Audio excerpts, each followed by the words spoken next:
Dick died in November. In February, I fell apart.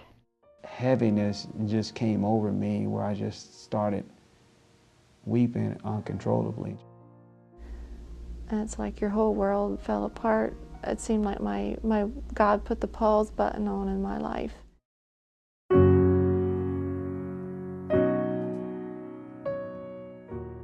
One day, someone you love will die. When this happens, you'll likely experience more pain than you've ever imagined. I'm Zig Ziglar. Burying my daughter was painful, and it taught me this. When you're grieving, it's not the time to be strong, it's the time to be human. That's why I needed people who would listen to me, care for me, and point me to the comfort that only God offers. And if you or someone you know is grieving, you need the same. That's why there's GriefShare. GriefShare is a Christ-centered, video-based small group designed to help you along your journey of grief. At each GriefShare session, you'll hear from people who've lost loved ones. They'll share what they did to heal from their grief. The best thing I can tell you is to lean into it. Just take it like waves of an ocean. Don't try to run from it. Don't try to numb it.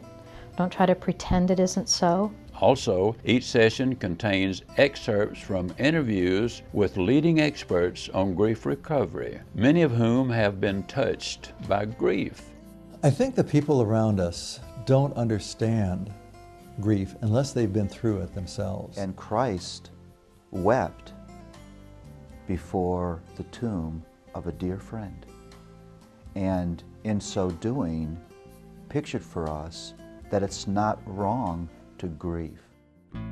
If someone you know is grieving the death of a loved one, let him or her know about GriefShare. And keep in mind that even if that person's grief isn't fresh, participating in a GriefShare group will benefit him or her.